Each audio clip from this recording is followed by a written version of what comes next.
عثمان غنی رضی اللہ تعالیٰ عنہ وہ عظیم صحابی ہیں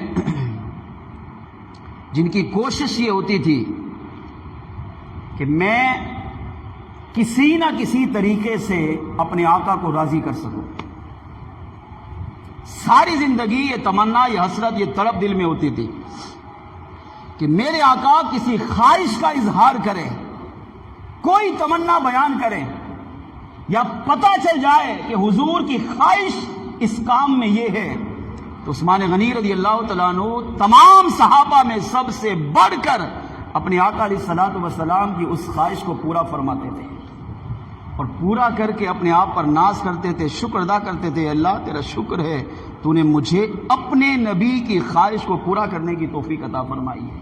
اس پر ایک روایت سنی ہے. مدینہ منورہ میں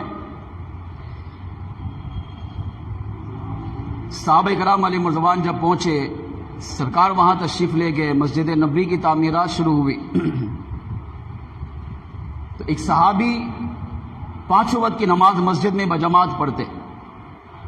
ان کی کوشش یہ ہوتی کہ وہ جماعت سے نماز پڑھتے اور نماز پڑھنے کے بعد وہیں مسجد میں بیٹھے رہتے. جب تک سرکار مسجد میں بیٹھتے وہ بھی بیٹھتے.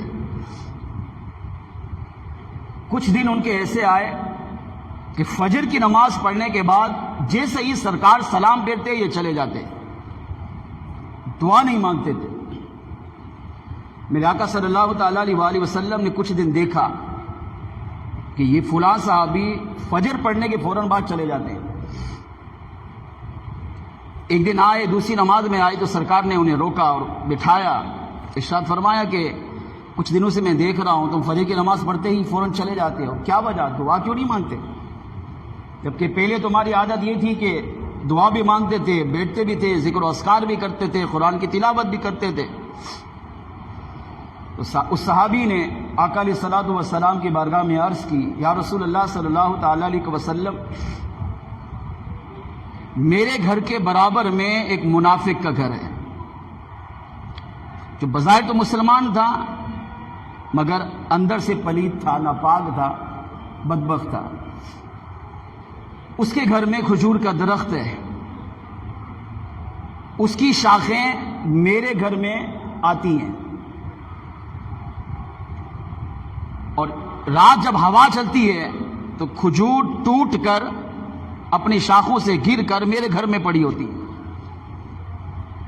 تو اب فجر کی نماز کے فوراً بعد میں اس لیے جاتا ہوں کہ جا کر سب سے پہلے وہ کھجوریں چنتا ہوں،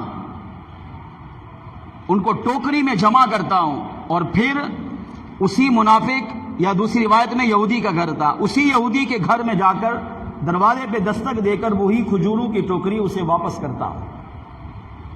اس میں ہمارے لیے بہت درس ہے. آج لوگ کہتے ہیں کہ ہمیں نماز میں مزہ نہیں آ رہا، قرآن میں مزہ نہیں آ رہا، عبادت میں دل نہیں لگ رہا، نماز پڑھنے کا دل ہی نہیں کرتا، بس دل کرتا ہے کہ بس گناہ کرتے جاؤں، مسجد میں آنے کا دل نہیں کرتا.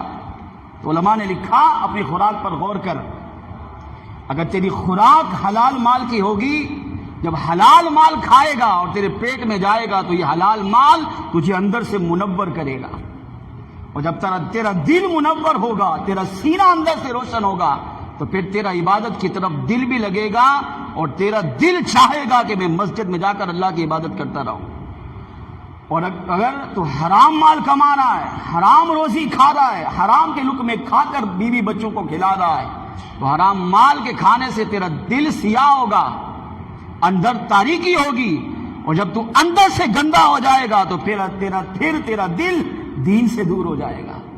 پھر تجھے نماز، روزہ، قرآن کی تلاوت، صدقہ خیرات، مساجد، نیک اعمال میں تیرا دل نہیں لگے گا، بلکہ تو مسجد میں جائے گا تو تیرا دل باہر رہے گا، تیری توجہ باہر رہے گی، تیرا ذہن باہر رہے گا، اور تیرا دل یہ چاہے گا بس جلدی جلدی نماز ختم ہو اور میں یہاں سے چلا جاؤں. کئی ہم میں ایسے ہیں، اپنے اوپر غور کرے جن کی یہ کیفیت ہے. اگر ہے تو وہ اپنے مال پر غور کر کے دیکھیں. اب یہاں صحابی رسول نے کتنی پیاری بات کی. عرض کیا، یا رسول اللہ صلی اللہ علیہ وسلم، میں اس لیے جلدی جاتا ہوں کہ اس منافق یا یہودی کے گھر کی کھجوروں کی شاخیں میرے گھر میں پڑی. اب ہوا چلتی ہے تو کھجوریں گرتی ہیں.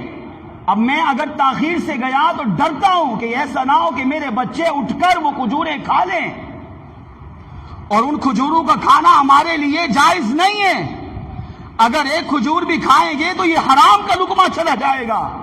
اور اگر میرے بچوں نے بے خیالی میں بے توجہی میں ایک کھجور بھی کھا لی تو قیامت کے دن میں اللہ کی بارگاہ میں کیا جواب دوں گا؟ اپنے گھر والوں کو حرام مال سے بچانے کا کیسا ذہن تھا، جبکہ مسلمانوں کی ایک بہت بڑی تعداد ہے جن کو پتہ ہے میرا کاروبار حرام کا ہے، پھر بھی وہ اس کو کر رہا ہے، خود بھی کھا رہا ہے، بیوی بچوں کو بھی کھلا رہا ہے. جبکہ صحابہ اپنے آپ کو تو حرام مال سے بچاتے تھے، گھر والوں کو بھی بچاتے تھے. اور کتنا خوف خدا والا جملہ بیان کر کے قیامت تک آنے والی حضور کی امت کو درس دیا. آقا اگر دیر سے گیا اور میرے بیوی بچوں نے کسی نے اٹھا کر بے خیالی میں بے توجہ میں ایک کھجور بھی اٹھا کر کھا لی، قیامت کے دن میں اللہ کی بارگاہ میں کیا جواب دوں گا؟ کیا پیش کروں گا وہاں پر؟ اس لیے جلدی جاتا ہوں تاکہ ان کے اٹھنے سے پہلے، بیدار ہونے سے پہلے وہ کھجوریں جمع کر کے اس یہودی یا منافق کے گھر دروازے پہ دستک دے کے اسے لوٹا دیتا ہوں. وہ شفقت اٹھا رہے تھے، حرام مال سے بچنے کا ذہن تھا. میرے آقا صلی اللہ تعالیٰ علیہ وآلہ وسلم نے جب اس صحابی رسول کا یہ ایمان افروز جملہ سنا تو آقا علیہ الصلوۃ والسلام نے اس منافق کو یا دوسری روایت میں یہودی کو بلایا. شفیق دیکھیں آقا کتنے امتی، بس وفاداری تو کریں. میرے آقا علیہ السلام اسے خدا کی قسم نہیں چھوڑتے. امتی ایک قدم بڑھاتا ہے تو میرے آقا کی رحمت 10 قدم بڑھاتی ہے. کر کے تو دیکھیں امتی. اب دیکھیں کتنا پیارا ذہن تھا. سرکار نے اس منافق کو بلایا، اسے سارا واقعہ میرے آقا علیہ السلام نے بیان کیا. ارشاد فرمایا اس درخت کو بیچ. اس نے کہا اس کے عوض کیا ملے گا؟ آقا علیہ السلام نے ارشاد فرمایا اس کے عوض میں تجھے جنت عطا کروں گا. ہے یہودی، ہے منافق، مگر جنت کی بشارت دی. اب آپ کہیں گے یہودی منافق جنت میں کیسے جا سکتا ہے؟ آگے سنیے.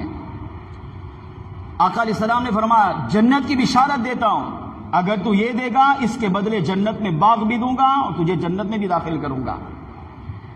منافق تھا اور یہ منافق اندر سے بدبخت ہوتا ہے. اس نے کہا میں نے اس درخت کو نہیں بیچنا. آقا علیہ السلام نے شاید فرمایا دیکھیں تمہارے درخت کی وجہ سے میرے صحابی کو تکلیف ہو رہی ہے. وہ روزانہ صبح جاتا ہے، کھجوریں اٹھاتا ہے، جمع کرتا ہے، چنتا ہے، تو میں گھر واپس لوٹاتا ہے. اس سے بڑا صادق امین کون ہوگا؟ اس سے بڑا سچا کیا ہوگا؟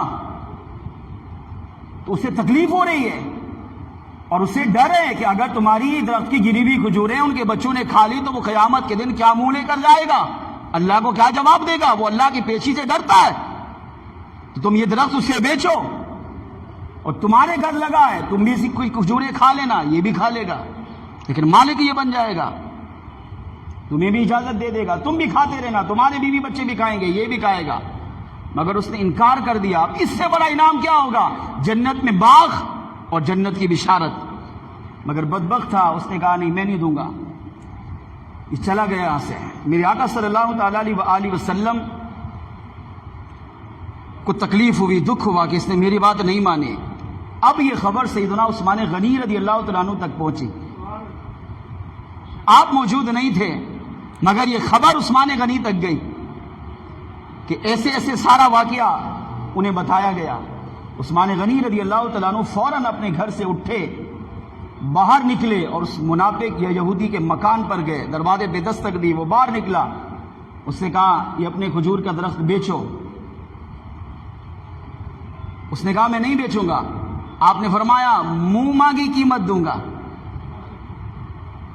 جانتے تھے یہ بدبخت ہے. جب یہ امام الانبیاء کی بارگاہ میں گیا اور سرکار نے اتنے بڑے انعام دیے، جنت بھی دوں گا، جنت کا باغ بھی عطا کروں گا، مگر بدبختوں کے نصیب میں یہ نہیں ہوتا.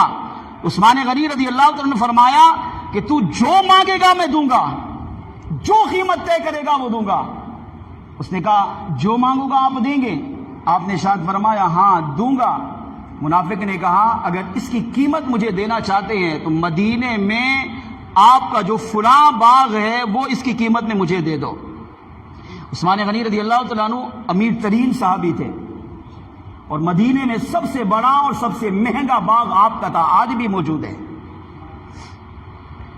اس نے اس باغ کی طرف اشارہ کر کے کہا مدینے میں فلاں باغ جو سب سے مہنگا، سب سے بڑا، سب سے اعلیٰ ہے، آپ وہ سارے کا سارا باغ مجھے دو اور اس کے بدلے میں یہ کھجور کا درخت آپ کے حوالے کروں گا۔ عثمان غنی رضی اللہ تعالیٰ عنہ نے جب یہ سنا تو سوچا نہیں، فرمایا دیا، وہ سارا باغ تجھے دیا، یہ کھجور کا درخت لے لیا۔ جب یہ جملہ اس منافق نے سنا تو ہنسنے لگا، کے لگانے لگا۔ اس نے کہا اے عثمان، لگتا ہے کہ آج آپ کی عقل چلی گئی، آپ کا دماغ کام نہیں کر رہا، آپ نے آج بہت گھاٹے کا سودا کیا، آپ نے آج مجھ سے دھوکہ کھایا۔ آپ نے فرمایا کیسے؟ کہا ایک کھجور کے درخت کے بدلے مدینے کا سب سے بڑا اور مہنگا اور سب سے اعلیٰ ترین باغ آپ نے مجھے دے دیا، اس سے بڑی عقل میں نہ آنے والی بات کون سی ہوگی، یا اس سے بڑا دھوکہ کھانا کیا ہوگا؟ مگر عثمان غنی رضی اللہ تعالیٰ عنہ کا ایمان افروز جملہ سنیے، آپ نے شاد فرمایا نادان، مجھے عقل تو آج ہی آئی ہے، میں نے آج دھوکہ نہیں کھایا، آج میں نے بہت بڑا سودا کیا ہے۔ تیری نظر میں یہ چھوٹی بات ہے، تیری نظر میں یہ معمولی بات ہے، تیری نظر میں یہ دھوکہ کھانا ہے، مگر میری نظر میں یہ بہت بڑا سودا کیا ہے۔ بلکہ عثمان غنی نے زندگی میں سب سے بڑا سودا میں نے آج کیا۔ اس نے کہا، آپ نے فرمایا نادان، تو نے مجھ سے مدینے کا ایک باغ مانگا ہے، اگر تو عثمان سے میری ساری زندگی کی دولت مانگتا تب بھی عثمان غنی اپنی زندگی کی ساری دولت تجھے دے دیتا اور پھر اس درخت کو خرید کر حضور کے قدموں میں نچھاور کر دیتا۔ اس نے کہا عثمان یہ کیا کہہ رہا ہے؟ آپ نے فرمایا گھاٹے کا سودا میں نے نہیں، تو نے کیا ہے۔ اگر تو نے اس کھجور کے درخت کے بدلے باغ مانگا، نادان تیرے پاس موقع تھا، میں نے کہا تو جو مانگے گا دوں گا۔ اگر تو آج عثمان سے ساری زندگی کی مال تن من دھن دولت مانگتا، عثمان غنی وہ بھی حضور کے قدموں میں نچھاور کر دیتا۔ اس نے کہا یہ کیسی بات ہے؟ آپ نے ارشاد فرمایا تو جانتا نہیں، اس درخت کو خریدنے میں امام الانبیاء صلی اللہ تعالی علیہ وآلہ وسلم کی رضا شامل ہو چکی ہے۔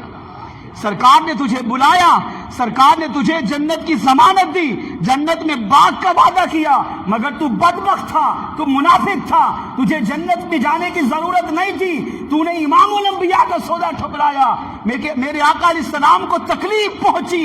اب عثمان نے یہ سودا اس لیے کیا تاکہ میرے ایک درخت کے بدلے میرے آقا علیہ السلام کی رضا مجھے نصیب ہو جائے۔ جنتی حضور کو جنتی بنانا یہ تو بہت بڑا انعام ہے، جنت میں باغات عطا کرنا، جنت کی نعمتیں دینا، یہ تو بہت بڑا انعام ہے۔ عثمان کی تمنا یہ ہے عثمان کو ایسا عمل کر جائے جس عمل کی وجہ سے اس کے آقا ہمیشہ کے لیے اپنے عثمان سے راضی ہو جائے۔ اب جب یہ خبر میرے آقا علیہ الصلوۃ والسلام پر تک پہنچی، امتی وفا کرے حضور چھوڑ دے، ایسا نہیں ہو سکتا۔ جب سرکار علیہ السلام کی بارگاہ میں یہ خبر پہنچی، میرے آقا علیہ السلام مسکرائے، خوش ہوئے، عثمان سے راضی بھی ہوئے اور اپنے صحابہ سے اعلان کرتے ہوئے فرمایا، صحابہ دنیا میں جس نے چلتے پھرتے جنتی کو دیکھنا ہو میرے عثمان غنی کو دیکھ لو۔ اللہ نے دنیا میں ہی اسے جنتی بنا دیا ہے۔ اس سے پتہ چلا صحابہ کرام علیہ مرضوان کی تمنا، صحابہ کی طرف، صحابہ کی عادت، صحابہ کی کوشش، خواہش یہ ہوتی تھی ہم کوئی ایک ایسا عمل کر جائیں جس سے میرے آقا ہمیشہ کے لیے راضی ہو جائے، کیونکہ وہ جانتے تھے کہ اگر حضور راضی ہو گئے تو رب بھی راضی ہو جائے۔